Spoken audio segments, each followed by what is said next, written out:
जय गुरुदेव। अब तक आपने गुरु नानक देव जी महाराज के बचपन और किशोरावस्था के बारे में जाना। गुरु नानक साहब की जीवन यात्रा को अब हम उसी क्रम में आगे बढ़ाते हैं। युवावस्था के बाद गुरु नानक देव जी महाराज का जीवन एक ऐसे मोड़ पर जा पहुंचा जहां भीतर की आग अब केवल प्रश्न नहीं रह गई थी, वो अनुभव बनने वाली थी। उनकी बहन बेबी नानकी जी उस समय सुल्तानपुर लोधी में रहती थी। उनके पति वहां प्रशासन से जुड़े हुए थे। नानकी जी अपने भाई के भीतर की विशेषता को बचपन से पहचानती थी, इसलिए उन्होंने नानक देव जी को अपने पास बुला लिया। ये बुलावा केवल रहने का निमंत्रण नहीं था, ये आगे आने वाले महान परिवर्तन की भूमिका थी। सुल्तानपुर लोधी में गुरु नानक देव जी को नवाब दौलत खान लोधी के मोदी खाने यानी अनाज भंडार में काम मिला। काम बड़ा ही सीधा था, अनाज तोलना, हिसाब रखना और व्यवस्था संभालना। लेकिन नानक देव जी जहां भी गए वहां काम केवल काम नहीं रहा, वो सेवा बन गया।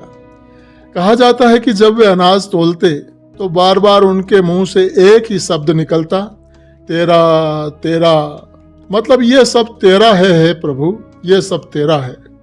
तो जो लोग गिनती कर रहे होते उन्हें लगता कि गिनती पूरी हो चुकी है, लेकिन नानक देव जी तोलते ही जाते।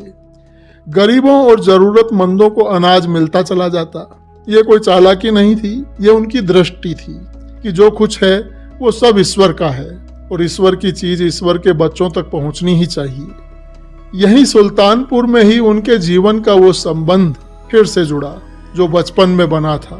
भाई मर्दाना जी, मेहता कालू जी को अपने पुत्र की स्थिति की चिंता रहती थी, इसलिए उन्होंने मर्दाना जी को नानक देव जी का हाल जानने के लिए भेजा था। तो मर्दाना जी पहुंचे और फिर दोनों की जोड़ी कभी अलग नहीं हुई। मर्दाना जी रबाब बजाते और नानक देव जी की वाणी उसमें बहती। यहीं से नियमित कीर्तन की शुरुआत हुई। शब्द और सुर ये दोनों मिलकर अब लोगों के दिलों तक पहुंचने लगे थे। फिर आया वो प्रसंग जिसने गुरु नानक देव जी महाराज के जीवन को ही नहीं, उनके संदेश को भी एक स्पष्ट दिशा दे दी। सन 1496 ईस्वी की एक सुबह गुरु नानक देव जी रोज की तरह कालीबेई नदी में स्नान करने उतरे। वे नदी में गए और फिर 3 दिन तक उस नदी से बाहर नहीं आए। पूरा नगर बेचैन हो गया। खोज हुई, आशंका हुई, भय फैल गया। लेकिन तीसरे दिन गुरु नानक देव जी बाहर आ गए, बिल्कुल शांत और स्थिर और पूरी तरह से बदले हुए। जन्म साखियों के अनुसार इन 3 दिनों में उन्हें ईश्वर के दरबार का अनुभव हुआ। उन्हें अमृत का प्याला दिया गया और कहा गया कि अब जाकर सत्य का संदेश पूरे संसार को दो। जब वे नदी से बाहर आए तो उनके मुख से जो पहले शब्द निकले वे किसी एक धर्म के पक्ष में नहीं थे, वे किसी दूसरे धर्म के विरोध में भी नहीं थे। वे शब्द थे, ना को हिंदू ना मुसलमान। ये वाक्य अक्सर गलत समझा जाता है। इसका अर्थ ये नहीं था कि धर्म झूठा है, बल्कि ये था कि ईश्वर की दृष्टि में कोई मजहब बड़ा या छोटा नहीं है। इंसान की पहचान उसके नाम या पहनावे से नहीं, बल्कि उसके कर्म और चेतना से होती है। ये घोषणा उस समय के समाज के लिए एक झटका थी, लेकिन यह झटका तोड़ने के लिए नहीं था, ये जगाने के लिए था। गुरु नानक देव जी ने इसी क्षण से अपने जीवन को पूरी तरह से मानवता के नाम कर दिया। अब वे केवल नानक नहीं थे, अब वे उस सत्य के वाहक थे जो सबको जोड़ता है। सुल्तानपुर की नौकरी, घर परिवार, नियमित जीवन, सब कुछ वहीं समाप्त नहीं हुआ, बल्कि वहीं से एक नई शुरुआत हुई। ये शुरुआत थी यात्रा की, संवाद की और उस वाणी की जो आगे चलकर पूरी दुनिया में गूंजने वाली थी।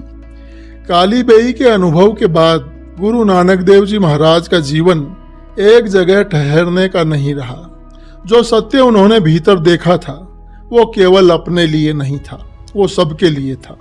हर उस इंसान के लिए जो डर, अंधविश्वास, घमंड और भेदभाव के बोझ तले दबा हुआ था। इसी भाव से उन्होंने यात्राएं शुरू की, जिन्हें परंपरा में उदासियां कहा गया है। ये यात्राएं किसी तीर्थ भ्रमण की तरह नहीं थी, इनमें न कोई दिखावा था न कोई प्रचार था। ये पैदल चलने वाला सत्य था। जहाँ जहाँ इंसान था वहाँ वहाँ गुरु नानक देव जी महाराज पहुँचे। उनके साथ हमेशा भाई मर्दाना जी रहे। मर्दाना जी रबाब बजाते चलते और गुरु नानक देव जी महाराज की वाणी सुरों में ढलकर लोगों के दिलों तक पहुँचती। ये जोड़ी जहाँ भी पहुँची वहाँ सवाल भी उठे, विरोध भी हुआ और अंत में समझ भी जागी। गुरु नानक देव जी ने लगभग 24 वर्षों तक हजारों मील की यात्राएं की। इन यात्राओं को 4 भागों में समझा जाता है। पहली उदासी करीब 1500 से लेकर 1506 तक पूर्व दिशा की तरफ। इस यात्रा में गुरु नानक देव जी ने उत्तर भारत और पूर्वी क्षेत्रों का रुख किया। हरिद्वार में उन्होंने उस परंपरा पर प्रश्न उठाया जहां लोग सूर्य को जल चढ़ाकर अपने पूर्वजों तक पानी पहुंचाने की बात करते थे। गुरु नानक देव जी महाराज ने पश्चिम की ओर पानी फेंकते हुए पूछा कि अगर इतना दूर बैठे पूर्वजों तक पानी पहुंच सकता है तो मेरे खेतों तक क्यों नहीं पहुंच सकता। यह कोई मजाक नहीं था, ये अंधानुकरण पर करारा प्रश्न था। वाराणसी में उन्होंने पंडितों से संवाद किया। यहाँ उन्होंने दिखाया कि ज्ञान केवल शास्त्र पढ़ लेने से नहीं आता है बल्कि अहंकार छोड़ने से आता है। आसाम में नूर शाह जादूगरनी से उनका संवाद हुआ जहां उन्होंने ये स्पष्ट किया कि चमत्कार शक्ति से नहीं सत्य से होता है। जगन्नाथपुरी में जहां भव्य आरती होती थी वहां गुरु नानक देव जी महाराज ने ब्रह्मांडीय आरती की रचना की जिसमें सूर्य, चंद्रमा और पूरी सृष्टि ईश्वर की आरती करती दिखाई देती है। यहाँ उन्होंने बताया कि ईश्वर किसी मंदिर तक सीमित नहीं है।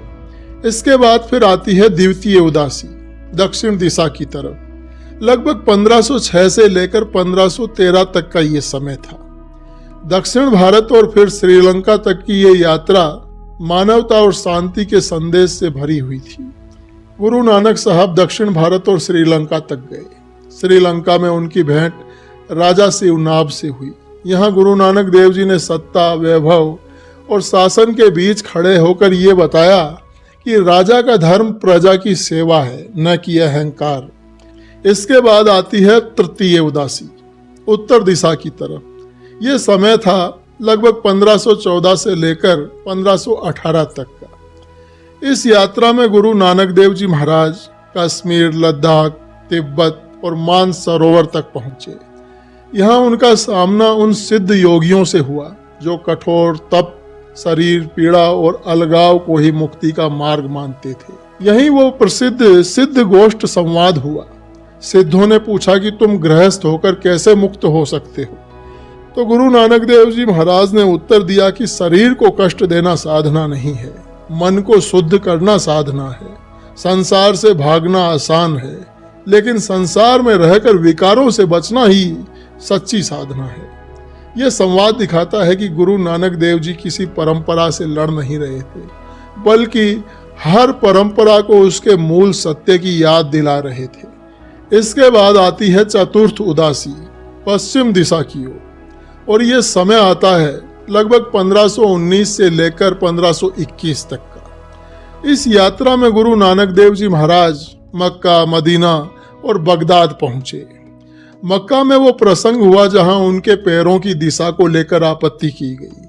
गुरु नानक देव जी महाराज ने बड़े ही शांत भाव से कहा कि मेरे पैर उस दिशा में घुमा दो जहां ईश्वर न हो। तो ये बात सुनकर लोगों को ये समझ आया कि ईश्वर किसी एक दिशा में सीमित नहीं है, ईश्वर तो सर्वत्र है, सर्वव्यापी है। बगदाद में उन्होंने सूफी संतों से संवाद किया और रूहानियत की गहराई पर बात की। यहाँ भी उनका संदेश वही रहा कि ईश्वर एक है और इंसानियत उसका रास्ता है। इन उदासियों में गुरु नानक देव जी महाराज कहीं भी स्थायी अनुयायी बनाने नहीं गए। वे लोगों को अपने पीछे नहीं सत्य के पीछे चलने का आग्रह करते थे। उन्होंने न मंदिर तोड़े न मस्जिद गिराई, उन्होंने केवल दिलों में जमी दीवारों को गिराया। फिर ये यात्राएं समाप्त हुई लेकिन उनका उद्देश्य पूरा हो चुका था। अब समय था उस सत्य को जीवन में उतारने का, एक ऐसी जगह बनाने का जहां शब्द नहीं कर्म बोले। आज इतना ही। जय गुरुदेव।